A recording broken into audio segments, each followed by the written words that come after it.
마음은 콩밭에 있다라는 말을 여러분 들어보셨습니다. 이 뜻은 우리가 관심이나 생각이 다른 곳에 가 있다라는 말에서 유래된 말인데요. 이 말의 유래가 이렇게 해서 생겼다고 하더라고요. 과거에 우리 부모님들, 그 오래된 과거의 사람들은 아무리 농사를 많이 지어도 이른 여름에 쇠학볕에 가을 늦은 추수기까지도 얼굴이 시커멓게 되고 손이 저 발리게 농사를 지어도 해결이 안 되는 일이 있어요. 뭐죠? 배고. 지금은 쌀이 남아돌고 양식이 남아돌고 칼로리가 남아서 최대의 관심이 살 빼는 겁니다. 저를 비롯해서. 그런데 과거에는 그게 아니라 뭐가요? 굶주림이 가장 커다란 해결의 문제고 관심의 대상이었었어요. 따라서 지금도 그렇지만 논두렁에 가면 콩을 심습니다.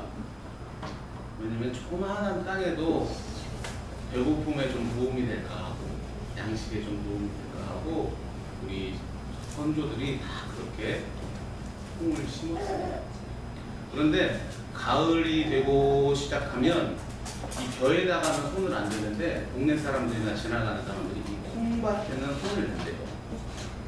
아무래도 벼에 손을 댔다가는 큰 사단이 날 것 같지만 그 아무래도 논두렁에 조금 열려있는 콩 같은 거는 좀 가져가도 좀 그러려니 해서 이 농사를 짓는 사람이 벼보다도 때때로 이 콩이 그렇게 마음이 가요. 왜냐면 한 해에 자기 아이들, 내 식구들이 좀 더 덜 굶주릴 수 있는 게 때때로는 이 벼보다도 이런 콩이나 그런 다른 작물들 때문에도 있기 때문에 그 추수를 앞둔 농부의 마음이 어디예요?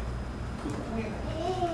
그래서 마음이 콩밭에 가 있다라는 말이 그때부터 유래되었다고. 있거나 말거나예요. 저도 잘 모르겠어요. 그렇게 유래되었다라고 이야기를 합니다. 사람들은 자신이 가지고 있는 진짜 속마음과 그리고 바깥으로 표현하는 말이 거의 같지 않습니다. 저도 제 아내에게 제가 가지고 있는 속마음을 다 이야기했으면 지금까지도 살았다는 게 불가능했을 수도 있어요. 그렇죠? 친구 관계도 그렇습니다. 여러분, 이웃 관계 속에서 자기가 하고 싶은 얘기 다 한다면 그 이웃과 웃고 지낼 수 있으세요? 가까운 남편, 형제, 친구, 교회도 마찬가지입니다. 내가 하고 싶은 대로 다 이야기를 하고 속내를 그대로 드러내면 나는 어디서 이야기할 것도 없어요. 서로 관계가 이렇게 좋은 관계로 유지될 수도 없습니다. 따라서 우리도 속내를 숨기는 모습입니다. 그런데 오늘 성경 24장에서 25장 쭉 살펴보면 예수님도 약간의 속내를 숨기고 있는 모습을 우리가 볼 수 있습니다.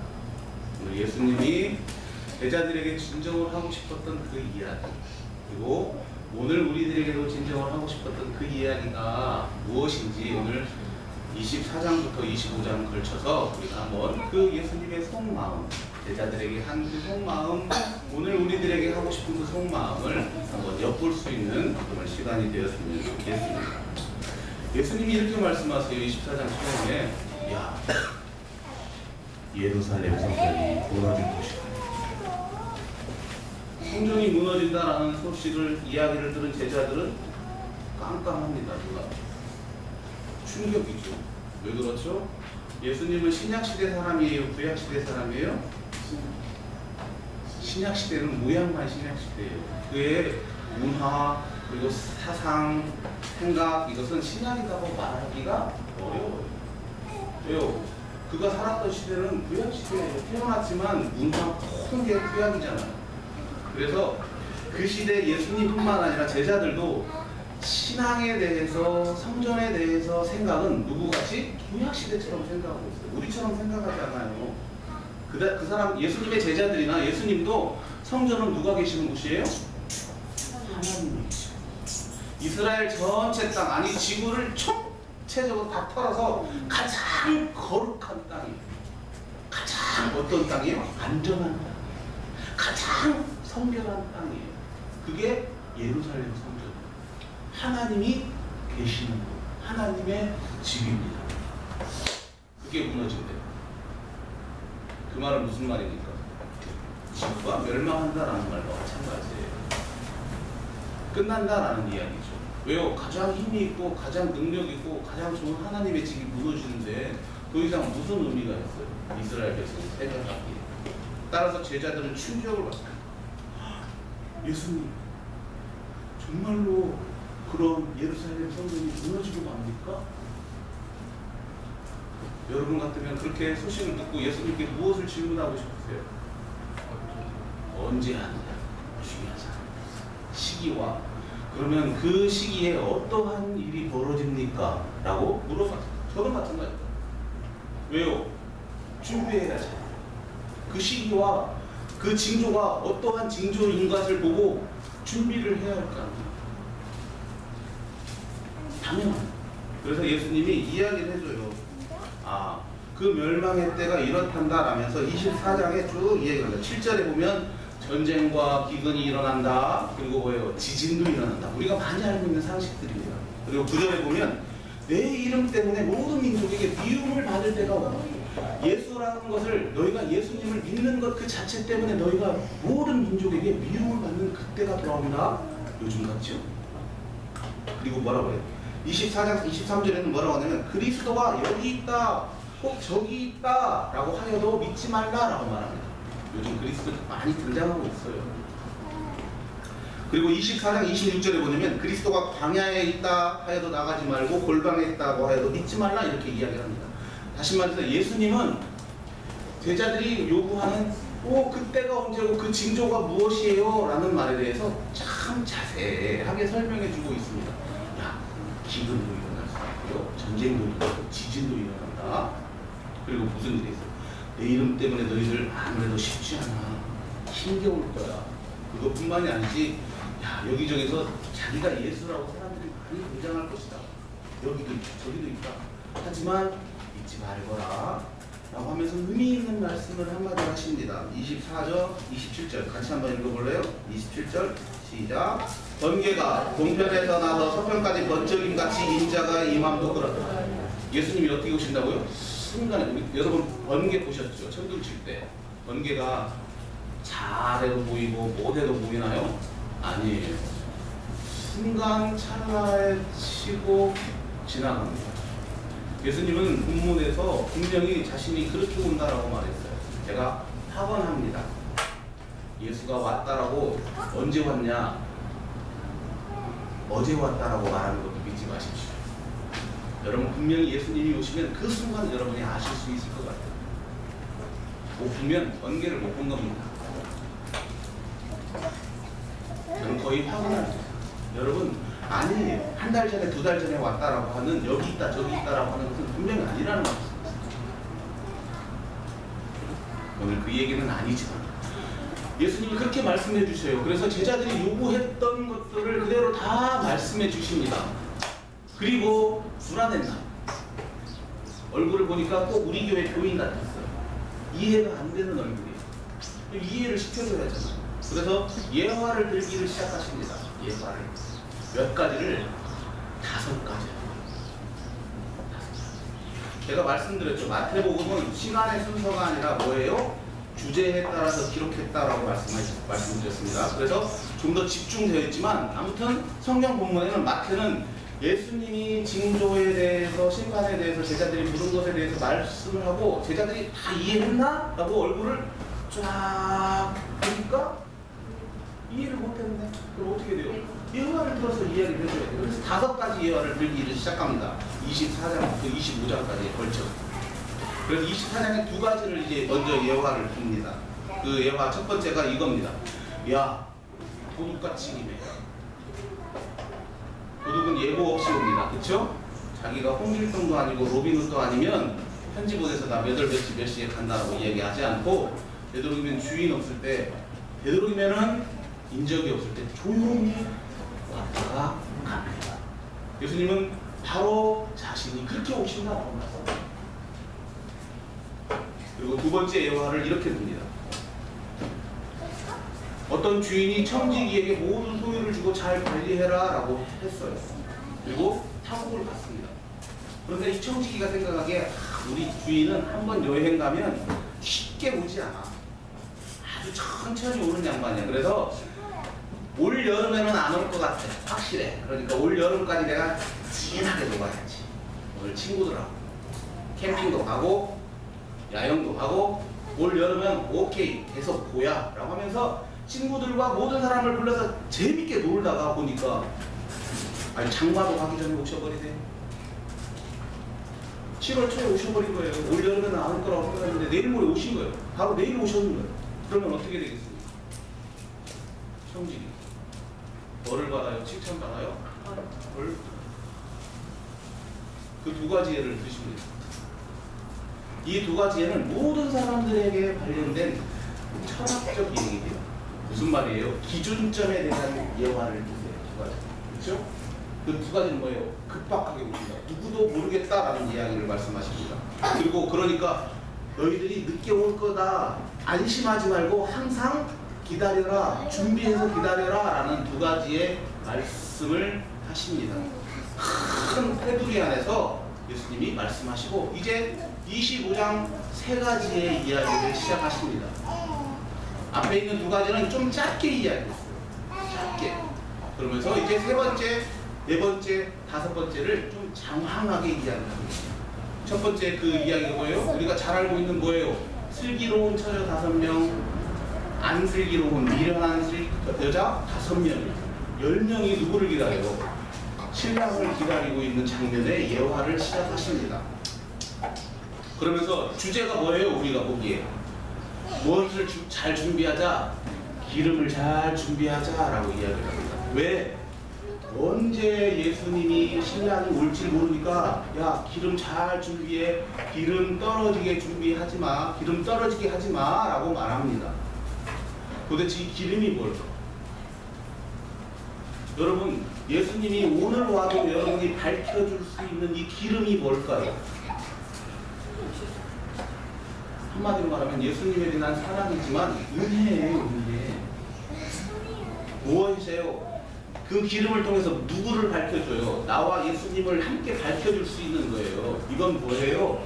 내가 처음에 성경 말씀을 슬기로운 처녀를 잘 보면 뭐냐면 처음에는 기름이 있어요.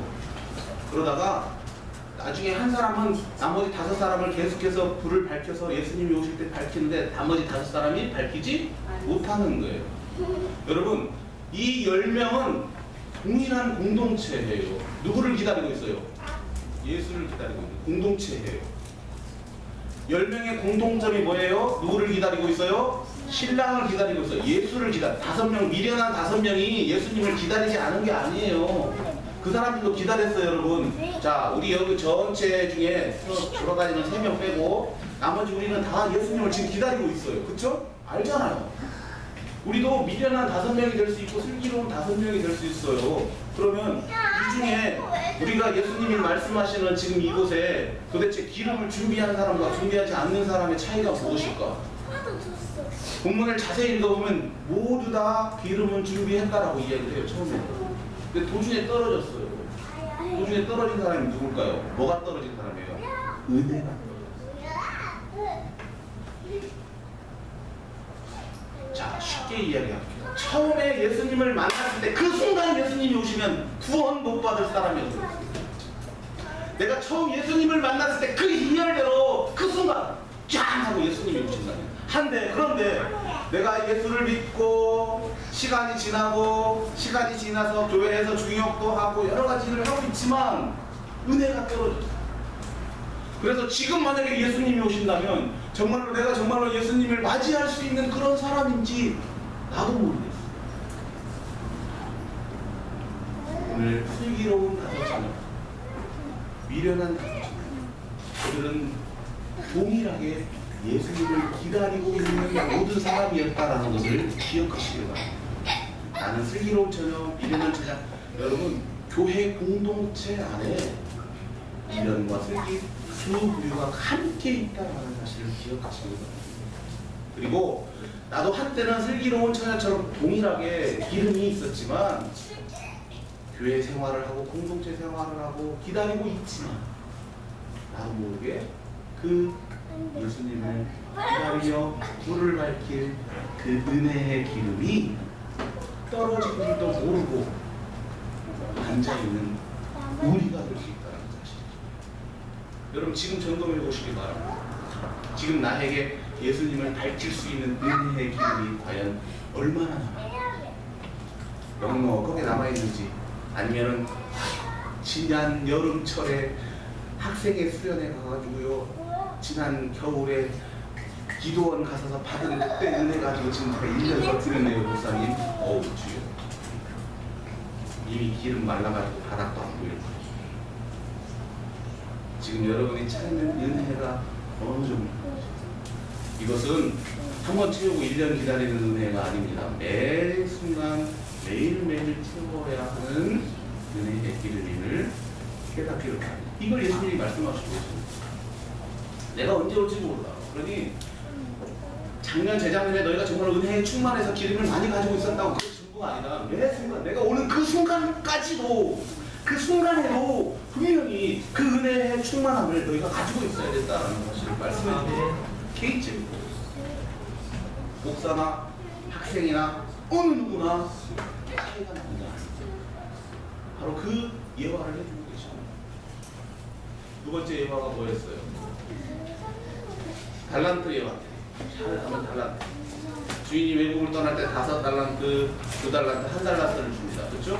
우리 잘 알고 있는 이거 뭐예요? 은사예요. 그래서 맨날 우리는 막 달란트를 남기자, 달란트를 남기자 이러죠. 그리고 어떻게 합니까? 언제 결산합니까? 언제 결산하죠? 주인이 올 때 결산합니다. 여러분 지금 결산한다고 그 결산이 끝나는 결산이 아니에요. 언제요? 주인이 오실 때 그 순간 결산을 하는 것입니다. 따라서 나에게 주어진 하나님의 사명 그리고 나에게 주어진 은사를 어느 순간 멈춰서 내 혼자 결산을 해서 아 이거 좀 남겼다라고 하는 게 아니라 마지막까지 예수님 오시는 그 순간까지 내가 나에게 주어진 그 사명을 가지고 계속해서 해나가야 된다는 사실. 두 번째 예화입니다. 내가 5달란트 받았는지 2달란트 받았는지 1달란트 받았는지는 중요하지 않아요. 내가 가지고 있는 사명에 대한 그 감당의 일들을 언제 했다 말다 하지 않고 청년 때 열심히 했어요. 그래서 어찌라고 제가 집사 때는 열심히 했는데 안 되니까 내가 부장되고 승진하니까 조금 아니에요. 그건 결산할 때가 아닙니다. 마지막 결산할 때까지 나에게 주신 하나님의 사명의 역할을 끝까지 감당해 나가는 것입니다. 결국 멈춰서는 안 되는 것입니다. 세 번째 예수님이 예화를 주십니다. 그런데 이 예화는 참 우리가 많이 설교 말씀을 들어보지 않았던 예화예요. 뭐예요? 양과 염소에 대한 예화입니다. 그러면서 오른쪽에는 양이 오라고 하고 왼쪽에는 염소가 있다라고 하면서 심판에 대한 환상의 모습을 보여주시면서 이 예화를 사용하십니다. 그러면서 어떻게 성경 말씀을 이렇게 기록합니다. 오른편에 있는 양 같은 사람들에게 너희가 참 의인이고 참 구원받을 자다, 생명을 받을 자다라고 이야기를 하면서 이렇게 이야기합니다. 니들이 내가 줄일 때 음식 주었고 목마를 때 마시게 했고 나그네 되었을 때 영접했고 헐벗을 때 옷 입혔고 병들었을 때 옥에 갇혔을 때 와서 나를 돌봐줬다라고 이야기를 하니까 사람들이 저희는 안 그랬는데요. 교수님 뭐가 착오가 있나 봐요. 참 바보들이요. 저는 만약에 이렇게 말씀하시면 가만히 있다가 그냥 오른쪽 양으로 얌전하게 있겠어요. 근데 사람들 성품이 그러거든요. 그렇게 말씀하시고 아유 죄송해요 예수님 저희들은 그렇게 한 적이 없는데요 라고 오른편에 있는 양 의인들이 그렇게 심판장에서 이야기합니다. 그러니 뭐라고 예수님이? 아니다. 너희들이 직접 나에게 하지 않았어도 뭐예요? 너희가 지극히 작은 너희 이웃에게 했던 그것이 바로 나에게 했던 것이다 라고 말해요. 그 말을 듣는 사람 거기 오른쪽에 양편에 있는 사람들은 참 생각이 났을 거예요.